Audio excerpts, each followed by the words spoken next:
The Romanian Orthodox Church is an autocephalous Eastern Orthodox Church in full communion with other Eastern Orthodox churches and ranked 7th in order of precedence. Its primate has the title of Patriarch. Its jurisdiction covers the territory of Romania, with additional dioceses for Romanians living in nearby Moldova, Serbia and Hungary, as well as for diaspora communities in Central and Western Europe, North America and Oceania. It is the only Eastern Orthodox Church using a Romance language. The majority of Romania's population, as well as some 720,000 Moldovans, belong to the Romanian Orthodox Church.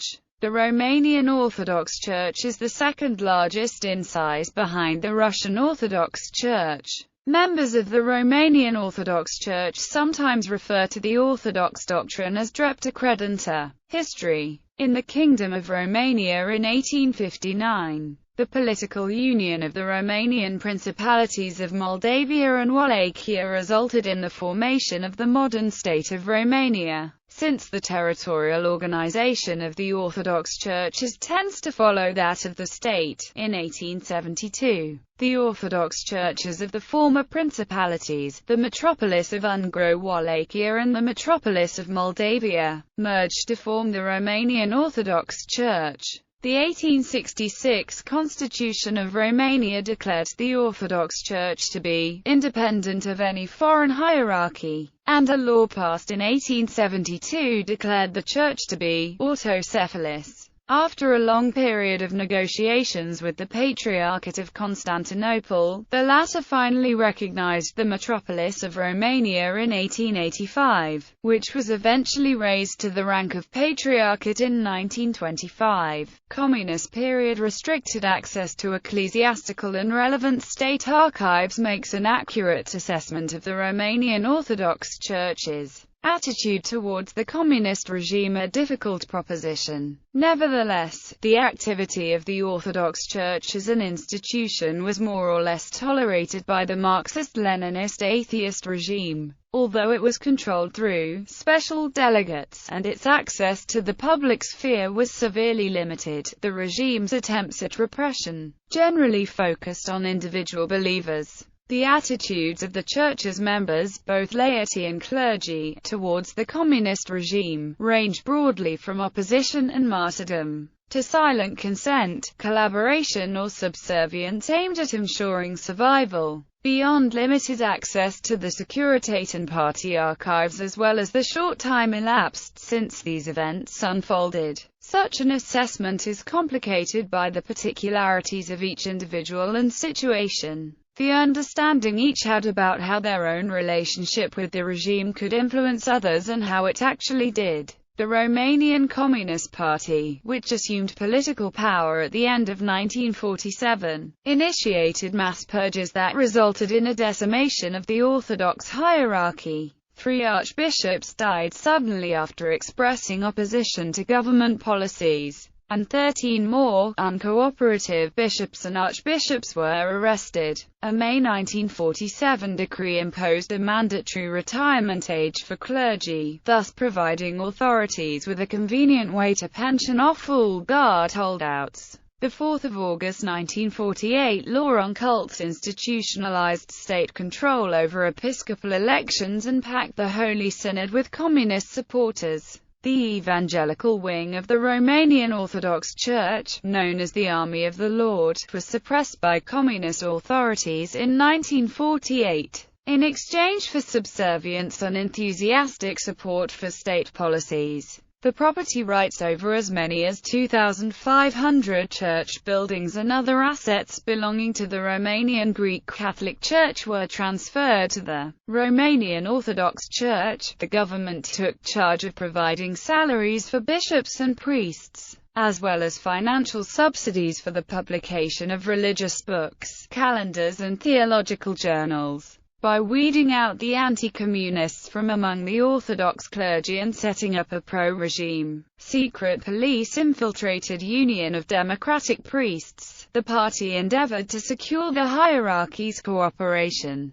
By January 1953, some 300 to 500 Orthodox priests were being held in concentration camps, and following Patriarch Nicodem's death in May 1948, the party succeeded in having the ostensibly docile Justinian Marina elected to succeed him. As a result of measures passed in 1947–48, the state took over the 2,300 elementary schools and 24 high schools operated by the Orthodox Church. A new campaign struck the Church in 1958–62 when more than half of its remaining monasteries were closed. More than 2,000 monks were forced to take secular jobs, and about 1,500 clergy and lay activists were arrested. Throughout this period, Patriarch Justinian took great care that his public statements met the regime's standards of political correctness and to avoid giving the fence to the government. Indeed, the hierarchy at the time claimed that the arrests of clergy members were not due to religious persecution. The Church's situation began to improve in 1962, when relations with the state suddenly thawed, an event that coincided with the beginning of Romania's pursuit of an independent foreign policy course that saw the political elite encourage nationalism as a means to strengthen its position against Soviet pressure. The Romanian Orthodox Church, an intensely national body that had made significant contributions to Romanian culture from the 14th century on, came to be regarded by the regime as a natural partner. As a result of this second co-optation, this time as an ally, the Church entered a period of dramatic recovery. By 1975, its diocesan clergy was numbering about 12,000, and the Church was already publishing by then 8 high-quality theological reviews, including Orthodoxia and Studiae Theologica. Orthodox clergymen consistently supported the Ceausescu regime's foreign policy, refrained from criticizing domestic policy,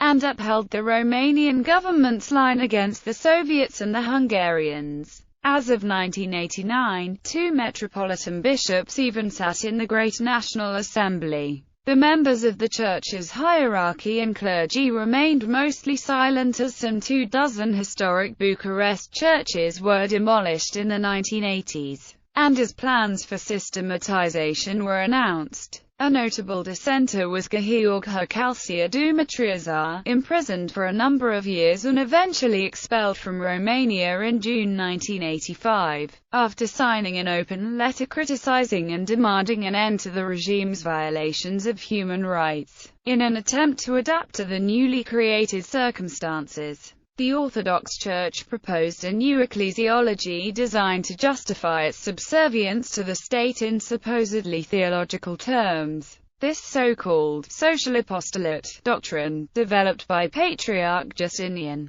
asserted that the Church owed allegiance to the secular government and should put itself at its service. This notion inflamed conservatives, who were consequently purged by Gheorghe DJ, Ceausescu's predecessor and friend of Justinian's. The social apostolate called on clerics to become active in the People's Republic, thus laying the foundation for the Church's submission to and collaboration with the state.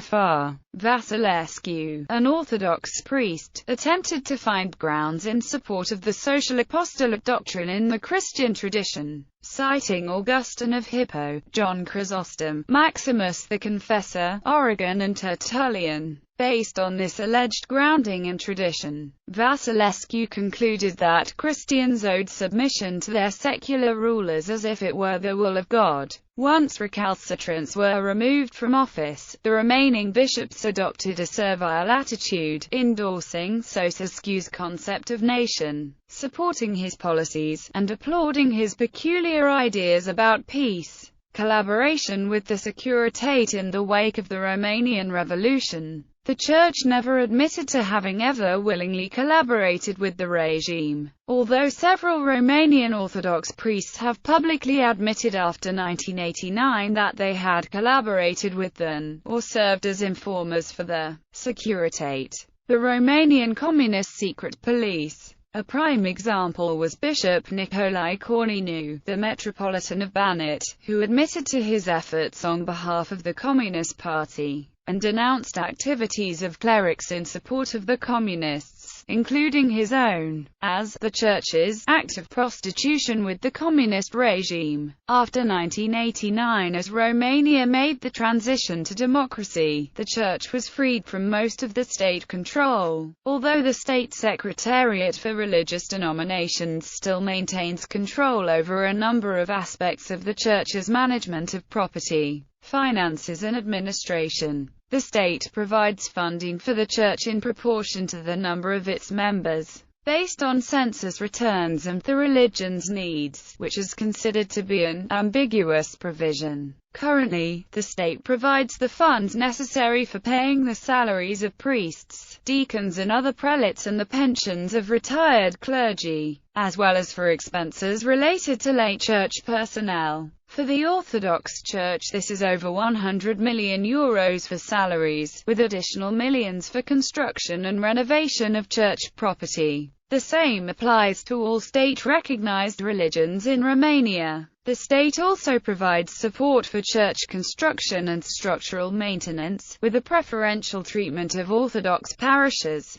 The state funds all the expenses of Orthodox seminaries and colleges, including teachers and professors' salaries who, for compensation purposes, are regarded as civil servants. Since the fall of communism, Greek Catholic Church leaders have claimed that the Eastern Catholic community is facing a cultural and religious wipeout. The Greek Catholic churches are allegedly being destroyed by representatives of the Orthodox Church, whose actions are supported and accepted by the Romanian authorities. In the Republic of Moldova, the Romanian Orthodox Church also has jurisdiction over a minority of believers in Moldova, who belong to the metropolis of Bessarabia, as opposed to the majority, who belong to the Moldovan Orthodox Church, under the Moscow Patriarchate. In 2001 it won a landmark legal victory against the government of Moldova at the Strasbourg-based European Court of Human Rights. This means that despite current political issues, the metropolis of Bessarabia is now recognized as the rightful successor to the Metropolitan Church of Bessarabia and Hoton, which existed from 1927 until its dissolution in 1944, when its canonical territory was put under the jurisdiction of the Russian Orthodox Church as Moscow Patriarchate in 1947.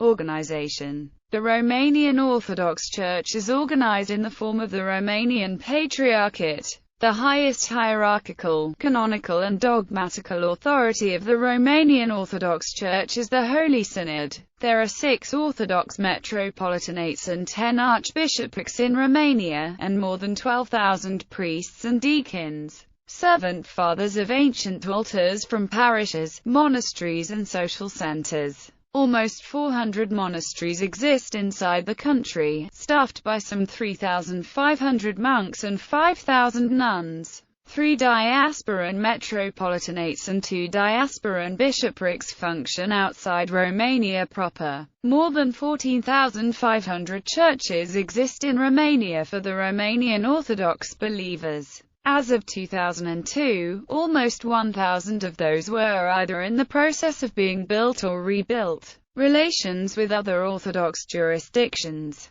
Canonical Eastern Orthodox autocephalous churches, including the Romanian Orthodox Church, maintain a respectful spiritual link to the ecumenical patriarch, currently Patriarch Bartholomew I of Constantinople. In December 2007, Russian Duma United Russia's MP Konstantin Zachulan accused the Romanian Orthodox Church of proselytism against the Russian Orthodox Church in Moldova with the aim of annexing these territories into Romania. Notable theologians. Dumitru Stăniloae is considered one of the greatest Orthodox theologians of the 20th century, having written extensively in all major fields of Eastern Christian systematic theology. One of his other major achievements in theology is the 45-year-long comprehensive series on Orthodox spirituality known as the Romanian Philokalia. a collection of texts written by classical Byzantine writers, that he edited and translated from Greek. Archimandrite Ilya Cleopa, elder of the Sithastrian monastery, is considered one of the most representative fathers of contemporary Romanian Orthodox monastic spirituality.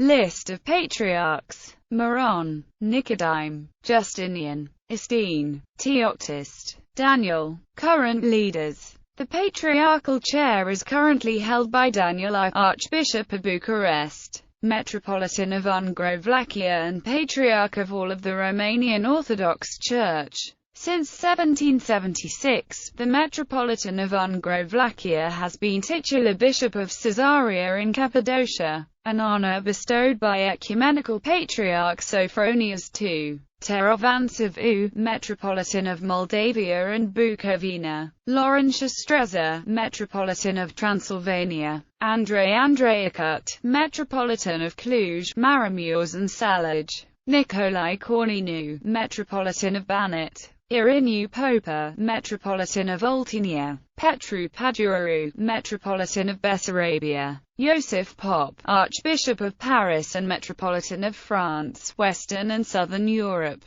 Seraphim Joata, Metropolitan of Germany and Central Europe, Nicolae Condrea, the Most Reverend Archbishop of America and Canada, Gallery. Orthodox Cathedral in Timișoara, Orthodox Cathedral in Târgu Mureș, Metropolitan Cathedral in Iasa, the largest Orthodox church in Romania, Orthodox Cathedral in Galatia, Orthodox Cathedral in Miovina, Orthodox Church in Sabijosani, Orthodox Church in Voronezh, Romania, Romano-Gothic Orthodox Church in Densis, Baroque Orthodox Cathedral in Lugoj, Orthodox Church in Curti de Argeș, Orthodox Church in Caracas, Venezuela, Orthodox Church in Vanatori Neamt, Orthodox Church in Horazu, Romania, Orthodox Church in Calamenesti Casioluta, Neoclassic Byzantine Orthodox Cathedral in Chișinău, the Palace of the Romanian Patriarchate, Orthodox Church in Gură-Humăraului, Romania, Orthodox Church in Capriana, Republic of Moldova, Orthodox Cathedral in Alba Iulia, Orthodox Cathedral in Cluj-Napoca,